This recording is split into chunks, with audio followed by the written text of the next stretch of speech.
Hi there friends, it's Cassie. Welcome back to another video here on my YouTube channel. Today I'm going to be sharing the special collaboration between Simon Says Stamp and Trinity Stamps for STAMPtember 2024. And if you know anything about STAMPtember, you know that these stamps disappear and they do not restock them. So I'm going to be using the brand new Little Christmas Tree from Trinity Stamps and Simon Says Stamp. We also have some Moonstone rhinestones, and I'm going to be using some distress watercolor paper. I'm going to do my best to make this a fairly one-layer card. All the images will be stamped on one layer. I will bring in some embellishments and vellum, and then we will put this onto a card base. But we are going to be doing some masking. So my major technique today is masking, and we're going to be doing some watercolor. Some ink blending as well, but the focus is obviously the masking. So I'm going to start with trying to stamp out our little angel. It's going to go on the top of the tree. And I did take this distress watercolor paper and I flipped it onto the smooth side, which is one of the nice things about these distress watercolor papers is there's a little bit more rough side, which I would use if I'm just making a background. And then there is a smoother side, which is much better for stamping. So as you saw, I inked up our little angel with some VersaFine Clair Nocturne ink. That's a pigment ink. And then I did cover that with some clear embossing powder. It's a detail embossing powder. And then I did bring in, or I'm bringing in right now, these removable ID labels. These are from Avery. It's the 6465. I'll have it linked down below. I'm doing that because I need to make a mask. And these I have found, you get this, I mean, I'll never run out of it, honestly. You get this giant, pack of ID labels, and I don't do enough masking to use this probably in an entire lifetime, but they're great because they're removable and you can use them again if you need to. So I'm going to go ahead and put that down on top of our angel. And then I did use a anti-static powder tool because I am doing embossing, and I'm bringing in my tree again. There's more that I want to put in the front. And so the trick here with masking is anything that you want to be in the forefront, you have to stamp first. So my tree is going to go very last. It goes behind all the things so that it looks like the angel is actually on top of the tree, and it looks like those presents are in front of the tree as well. So I've got two more presents. We're going to stamp those down. Once again, using that VersaFine Clair Nocturne ink, nice little pigment ink there. It holds that juiciness. It stays a little damp for a second so that you can cover that with that embossing powder and then heat set it when you're done. And the trick with, making your masks or cutting out your masks is to cut right on the line. So I'm going to do that for all the things. And I know some of us aren't fussy cutters. I get that. But for masking, the end result, man, I'm telling you, it is worth taking the time to do the fussy cutting. And the tree, yeah, I fussy cut that one as well.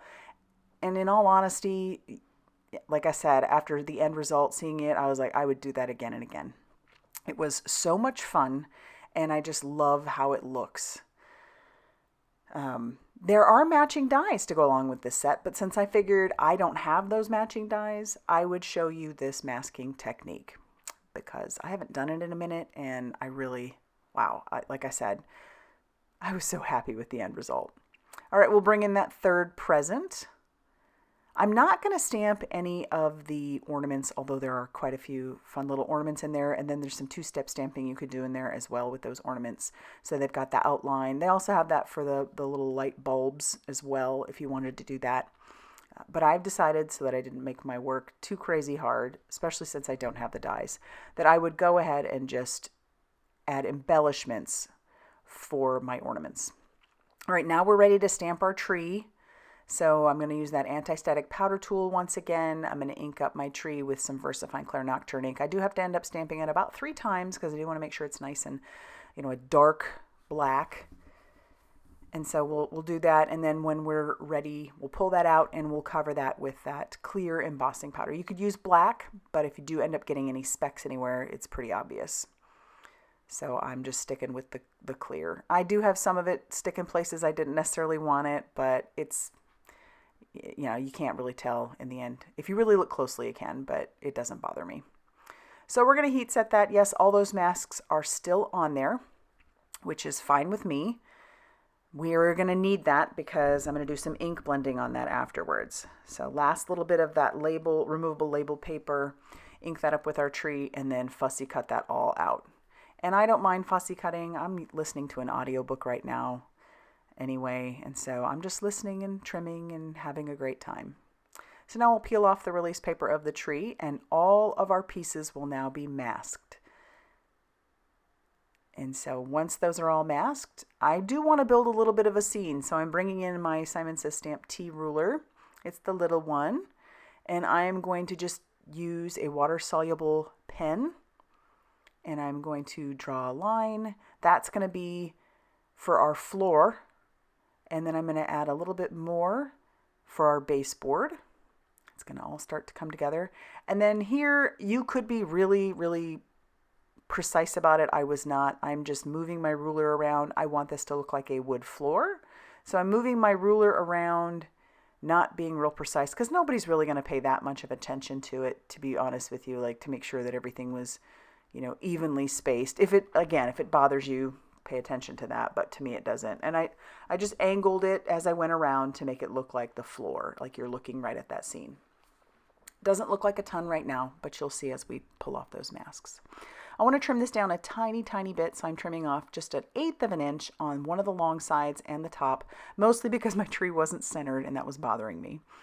And I will end up having a nice little white border around the edges when I put this on my card base. I'm bringing in some mint tape because we do need to, you know, mask off our floor from our wall. And I'll bring in my little ink cube holder, love that thing, along with some Trinity Stamps blending brushes. And I'll start with just going on the outside of our tree and our angel with a little bit of scattered straw. I believe it's scattered straw, yeah. Scattered straw, and then I'm going to bring in a little bit darker yellow. I think this one was mustard seed, maybe not. Can't remember. But the final color I'm bringing in a little bit of a dark orange or almost like a brown orange, is the rusty hinge. Because I really wanted that background to have some contrast. Almost like the tree is glowing. So I'll bring in my brown blending brush and we'll lightly blend that just along those edges. And while I'm looking at it, I do have a question for you all. If you've watched my videos before, what do you think of the white glass mat as compared to the black glass mat? I haven't quite decided which one I prefer. It may depend on the types of cards that I'm making. I may have to switch between the two because I do have both still.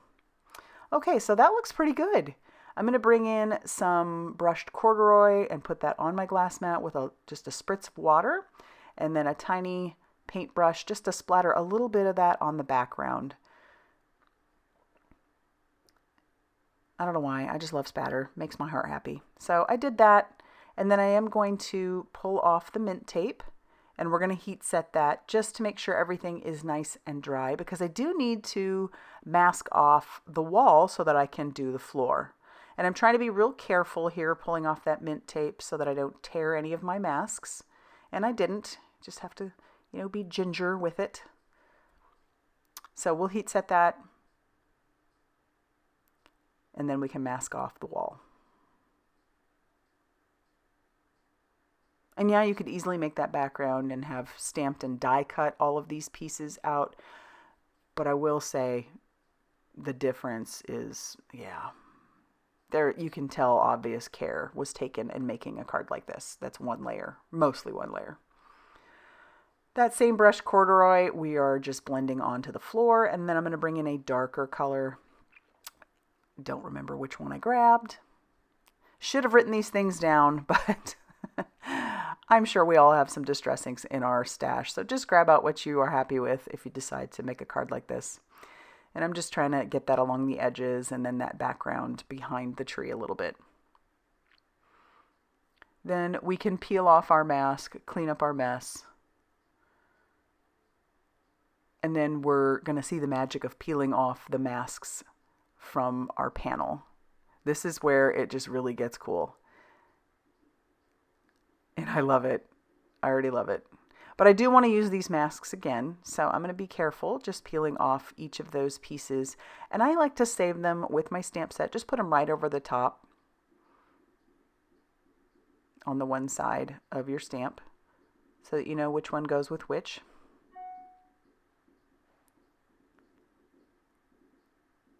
And I'll peel off the angel, and then you can see what we're left with. It actually looks pretty cool, almost cartoon-like, really. And now I'm going to start doing some watercoloring. So I'm bringing in some of the Distress watercolor pencils. This is my favorite way to color with them, is just to bring my water brush to the tip of the pencil. I've tried all the techniques, maybe missed a few, I'm not sure, but I really do enjoy these watercolor pencils. Watercolor has always been my favorite medium, yeah, even more than alcohol markers, which you probably wouldn't be able to tell that if you watch me on the regular because I use them all the time. But every time I pull up my watercolors, the nostalgia and the happiness it brings me goes beyond using my Copics or my Olos or whatever. I just love watercolor, and I always have. And I will say that in the process of watercoloring this, I got a phone call from a friend's 12-year-old daughter, super sweet. She had called because she was wondering if she could interview me for a paper she had to write, but she was needing me to come to her house to do it. And so I told her I would just let me finish up the coloring of this tree, and all I did was do the green of the tree, and then when I came back, I forgot to hit record when I watercolored the rest of it. So what you're seeing is just me watercoloring the tree, and you'll notice I'm trying to do darker parts where I think the shading might go. With watercolor, the best thing to do is just to work in layers, and I find that you can let it dry a little bit and work in layers that way, or let it completely dry and work in layers that way. You know, intensify your color, drag the color out where you need it to be a little bit lighter, but yeah, layers are the key. And I thoroughly enjoyed watercoloring this. Like I said, I'll probably make more just like this one because it made my heart so happy. It was like therapy, I guess. Not that I needed it, but it just felt like it. Listening to a book, watercoloring a tree, and so happy with how the end result was. I mean, and then to know that this is one layer. And I've used different mediums on here. Also, by using the embossing powder, that also kind of traps that color inside because it creates an edge. You wouldn't have to do that if you didn't want to. You could just watercolor without having embossed, but I do like how that looks as well. And there's our end result. I did stamp Merry Christmas on some vellum, and I used those Moonstone rhinestones as some embellishments, and I just love how this card turned out. So it is a part of STAMPtember. If you want to go grab it, you're probably going to need to do it quick because once it's gone, they don't restock them. I'll have the links down below. If you like this video, be sure to hit that like button. Definitely consider subscribing if you haven't already done so. And as always, I will see you very soon in another video. Bye, everybody.